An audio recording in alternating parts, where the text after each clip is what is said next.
नमस्कार दोस्तों, स्वागत है आप सभी का हमारे इस चैनल सनातन ज्ञान गंगा पर।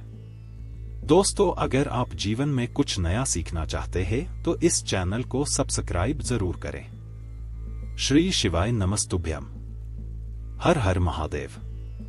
दोस्तों, कल मंगलवार के दिन पड़ रही है एकादशी की विशेष तिथि और पूज्य गुरुजी कहते हैं कि जब भी मंगलवार के दिन एकादशी की तिथि पड़े तो आपको सिर्फ एक गुड़ के टुकड़े से एक ऐसा विशेष उपाय करना है जो आपके जीवन में चल रहे कष्टों को, जो आपके जीवन में चल रही समस्याओं को समाप्त करने के लिए बहुत ही अचूक साबित होने वाला है। पूज्य गुरुजी ने कहा कि एक गुड़ का टुकड़ा आपके जीवन में धन धान्य की प्राप्ति करवाता है। एक गुड़ का टुकड़ा आपकी आर्थिक समस्याओं को समाप्त करता है। एक गुड़ का टुकड़ा आपके व्यापार को, आपकी नौकरी को अच्छी तरह से चलाता है और एक गुड़ का टुकड़ा आपके घर में हो रही लड़ाई झगड़ों को समाप्त करता है। तो चलिए जानते हैं पूज्य गुरुजी द्वारा बताए गए इस विशेष उपाय के बारे में।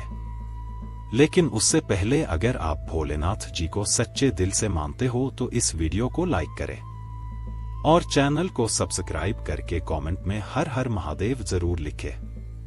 देखिए, आप सभी जानते हैं कि इस पवित्र महीने में पड़ने वाली इस एकादशी का महत्व बहुत अधिक है और इस दिन किए जाने वाले कुछ बेहद खास उपायों को आपको बिल्कुल भी नहीं छोड़ना चाहिए। इस वीडियो में हम लोग पूज्य जी द्वारा बताए गए 3 खास उपायों के बारे में जानेंगे। इनमें से जो भी उपाय आपकी समस्या के लिए, वो आपकी परेशानी के लिए हो, उस उपाय को आप कर सकते हैं। देखें, पहला उपाय उन लोगों के लिए है जिनके जीवन में धन की समस्या चल रही है, जिनके जीवन में लगातार असफलताएं बनी हुई हैं, उन्हें सफलता नहीं मिल पा रही है, लगातार मेहनत कर रहे हैं, लगातार सब कार्य कर रहे हैं, लेकिन उन्हें अपने जीवन में सफलता नहीं मिल पा रही है। तो ऐसे लोगों को ये उपाय करना चाहिए। इस उपाय के लिए आपको सिर्फ एक लोटा जल ले लेना है।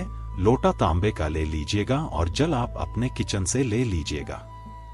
एक लोटा जल लेने के बाद आपको सिर्फ एक टुकड़ा गुड़ का ले लेना है, क्योंकि आप सभी जानते हैं कि एकादशी के दिन आपको ये उपाय करना है और एकादशी की तिथि समर्पित होती है भगवान लक्ष्मी नारायण को। इसलिए ये उपाय करने से हमें लक्ष्मीनाथ की भी कृपा प्राप्त होगी और साथ ही साथ महादेव की कृपा प्राप्त होगी। देखिए, आपको एक लोटा जल लेकर आपको सबसे पहले पहुंच जाना है किसी भी पीपल के वृक्ष के नीचे या फिर केले के वृक्ष के नीचे। इन दोनों में से जो भी वृक्ष आपके घर के आसपास, उसके नीचे पहुंच जाएंगे। अगर पीपल का है तो उसके नीचे पहुंच जाएगी और अगर केले का वृक्ष है तो उसके नीचे पहुंच जाइए। अब देखिए, सबसे पहले आप जो गुड़ का टुकड़ा लेकर गए हैं, उस गुड़ के टुकड़े को इसे लौटे जल में डाल दीजिए और इस जल को आप थोड़ा सा इन दोनों में से किसी भी एक वृक्ष के नीचे समर्पित कर, जब आप थोड़ा सा जल समर्पित करिए और ओम नमो भगवते वासुदेवाय इस मंत्र का कम से कम 11 बार या फिर 21 बार जाप कर लीजिए। फिर इसके बाद लौटे में जितना पूरा जल बचा हुआ है, उस जल को लेकर आप पहुंच जाइए किसी भी शिवालय, आपके घर के नजदीक जो शिवालय, वहां पर पहुंच जाइए और यह पूरा जल अब आपको शिवलिंग के ऊपर धीरे धीरे समर्पित करते जाना है और लगातार शिव महापुराण के मूल मंत्र श्री शिवाय नमस्तुभ्यम या फिर ओम नमः शिवाय का स्मरण करते जाना है। फिर इसके बाद आपकी जो विशेष मनोकामना है, जिसके लिए आप यह उपाय कर रहे हैं, वह मनोकामना आपको महादेव से बोल देनी है और साथ ही साथ आपको मंगलेश्वर महादेव से प्रार्थना कर लेनी है कि आपकी मनोकामना पूर्ण करने की कृपा करें। ऐसी प्रार्थना करते हुए फिर वापस आप अपने घर आ जाएंगे। पूज्य गुरुजी कहते हैं कि जब भी मंगलवार के दिन एकादशी की विशेष तिथि पड़ा करें तो आपको ये विशेष उपाय, एक गुड़ के टुकड़े वाला यह विशेष उपाय करने से बिल्कुल भी नहीं चूकना चाहिए। आप इस मंगलवार ये उपाय करिएगा और पर हमें अगली एकदशी में बताइएगा कि आपके जीवन की कितनी समस्याएं सिर्फ इस छोटे से उपाय को करने से समाप्त हो गई है। तो अगर आपके जीवन में आर्थिक समस्याएं हैं या फिर आपको लगातार असफलता मिल रही है, तो आप इस उपाय को जरूर करिएगा। अब इसके बाद बात करते हैं पूज्य गुरुजी द्वारा बताए गए दूसरे खास उपाय के बारे में।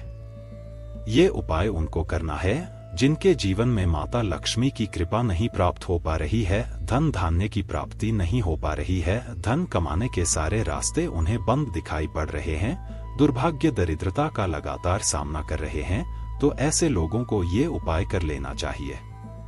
देखिए, इस उपाय के लिए आपको या तो एक पान का पत्ता ले लेना है और या फिर एक पीपल का पत्ता ले लेना है। इन दोनों में से जो भी आपको मिल जाए वो आप ले सकते हैं। अगर पान का पत्ता नहीं मिल पाता है तो आप एक पान का पत्ता ले लीजिए, और अगर पीपल का पत्ता मिल जाता है तो एक पीपल का पत्ता ले लीजिए। बस आपको ध्यान रखना है कि आप पीपल के पेड़ से पीपल के पत्ते को तोड़ेंगे नहीं, क्योंकि पूज्य गुरुजी अपनी शिव महापुराण की कथा में यह बात बता चुके हैं कि एकादशी के दिन हम लोग किसी भी वृक्ष की न ही कोई पत्ती तोड़ते हैं, न ही उसकी डंडी तोड़ते हैं। एकादशी के दिन हम लोग ना ही कोई पौधे, न ही कोई वृक्ष, किसी की भी कोई भी पत्ती नहीं तोड़ते हैं। इसलिए पीपल के पेड़ के नीचे जो पत्ते गिरे हुए पड़े हैं उनको उठाकर जल से शुद्ध करके फिर आप उनका इस्तेमाल कर सकते हैं। अब दें कि ये पीपल का पत्ता लेकर आपको अपने घर के मंदिर के सामने पहुंच जाना है। आप अपने घर में भगवान नारायण की अगर कोई प्रतिमा है तो उनके सामने ये उपाय कर सकते हैं, या भगवान नारायण के कोई स्वरूप हो, जैसे श्री कृष्ण जी हो या श्री रामचंद्र जी हो या फिर गोपाल जी हो, कोई भी हो, तो उनके सामने आप यह उपाय कर सकते हैं। लेकिन सबसे पहले आप एक काम करेंगे, आप हल्दी थोड़ी सी लीजिएगा और उस हल्दी से भगवान नारायण को तिलक लगा दीजिएगा। तिलक लगाते समय आप ओम नमो भगवते वासुदेवाय मंत्र का लगातार स्मरण करते रहिएगा। फिर इसके बाद आप उसी हल्दी में थोड़ा सा जल मिला लीजिएगा और इसे एक लेप की तरह तैयार कर लीजिएगा। लेप की तरह तैयार करने के बाद आपको इस हल्दी से इस पत्ते में जो आपने पत्ता लिया है, आपने चाहे पीपल का पत्ता लिया और चाहे पान का पत्ता लिया, इन दोनों में से जो भी पत्ता आपने लिया है, उस पत्ते की चिकनी साइड आपको अपने दाहिने हाथ की अनामिका उंगली में श्री बना देना है। इस हल्दी का लेप को आप अपनी अनामिका उंगली में लगाइए और अनामिका उंगली से आप इस पत्ते के ऊपर श्री बना दीजिए। श्री बनाने के बाद आप वहीं पर कम से कम 108 बार ओम नमो भगवते वासुदेवाय मंत्र का स्मरण कर लीजिए और भगवान नारायण से आप प्रार्थना कर लीजिए कि आपके जीवन में धन धान्य से संबंधित जो भी दिक्कतें चल रही हैं, जो भी समस्याएं चल रही हैं, उनको समाप्त करने की कृपा करें। आप ऐसे कुछ प्रार्थना कर लीजिए और फिर उसके बाद वह पता वहीं पर छोड़ दीजिए। पूज्य गुरुजी ने कहा कि अगर आप यह उपाय इस एकादशी के दिन में सुबह करते हैं तो शाम को फिर आप यह पीपल का पत्ता उठाकर या तो आप अपनी तिजोरी में रखें और या फिर आप पूजा स्थल में ही रखा रहने दें। इस पत्ते को आप लगातार कम से कम 3 महीने तक या तो अपनी तिजोरी में रखा रहने दें या फिर आप जहां पूजा करते हैं वहां पर रखा रहने दीजिए। और अगर आप शाम के समय में यह उपाय कर रहे हैं तो रात में फिर 12 बजे के पहले ही आप यह पीपल का पत्ता उठा लीजिए। पीपल या 5 जो भी आपने जिस भी प्रत्येक आपने उपयोग किया उस पत्ते को उठा लीजिए और अपनी तिजोरी में या फिर पूजा स्थल में कहीं पर भी रख दीजिए। गुरु जी ने कहा कि अगर इस पत्ते को हम लोग इस एकादशी के दिन इस विशेष प्रकार से पूजा करने के उपरांत अपनी तिजोरी में रखते हैं तो हमारी तिजोरी कभी भी धन से खाली नहीं होती है। माता लक्ष्मी की कृपा लगातार बरसती रहती है और हमें धन धान्य की दिक्कत कभी भी नहीं होती है। अब इसके बाद बात करते हैं पूज्य गुरुजी द्वारा बताए गए सबसे आखिरी उपाय के बारे में। ये उपाय आपके जीवन में हो रही लड़ाई झगड़ों को तो समाप्त करता ही है और साथ ही साथ आपको सुख समृद्धि वैभव लक्ष्मी सभी की प्राप्ति करवाता है। देखिए, इस उपाय के लिए आपको सबसे पहले एक दीपक ले लेना है। दीपक आप चाहे तो मिट्टी का इस्तेमाल कर सकते हैं या फिर आप अपने घर पर शुद्ध आटा मानकर उसका दीपक बनाकर इस्तेमाल करना चाहते हैं तो आप उसका भी इस्तेमाल कर सकते हैं। इस दीपक में आपको घी का इस्तेमाल करना है और साथ ही साथ इसमें आप लंबी रुई की बत्ती का प्रयोग करेंगे। अगर आपको शुद्ध देशी गाय का घी मिल जाता है तो ये इस उपाय के लिए बहुत ही लाभकारी होगा।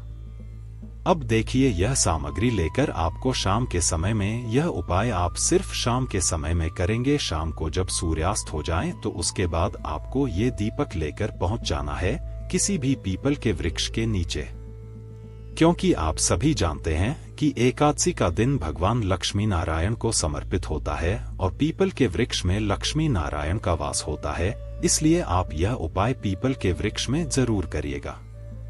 आपके जीवन में कई समस्याओं का अंत सिर्फ ये छोटा सा उपाय कर देगा।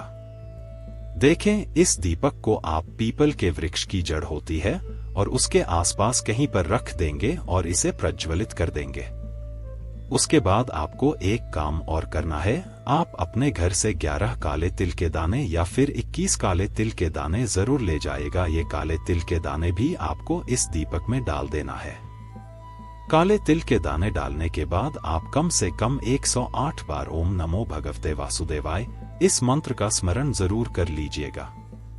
पूज्य गुरुजी ने कहा कि भगवान लक्ष्मी नारायण को प्रसन्न करने के लिए यह मंत्र बहुत ही अचूक होता है और काले तिल के दाने जब भी हम किसी उपाय में प्रयोग करते हैं तो उससे हमारे जीवन की आर्थिक समस्याएं समाप्त होती है और दीपक जलाने के उपरांत हमारे जीवन में जो लड़ाई झगड़े हो रहे हैं, जिनकी वजह से घर में अशांति का माहौल बना रहता है, हमें सुख समृद्धि की प्राप्ति नहीं हो पा रही है, तो पूज्य गुरुजी ने कहा कि दीपक प्रज्वलित करने के बाद 11 या 21 काले तिल के दाने डाल लीजिए और मंत्र का स्मरण करने के बाद आप अपनी मनोकामना बोल दीजिए। फिर उसके बाद वापस अपने घर आ जाइए। गुरुजी कहते हैं कि ये उपाय करने से आपके घर में खुशहाली आएगी, लड़ाई झगड़ा समाप्त होगा, आर्थिक समस्याएं दूर होंगी, धन की प्राप्ति होगी और आपको भी सुख समृद्धि तथा वैभव की प्राप्ति होगी। दोस्तों, आज के लिए बस इतना ही। मिलते हैं एक और ज्ञानवर्धक वीडियो के साथ। धन्यवाद।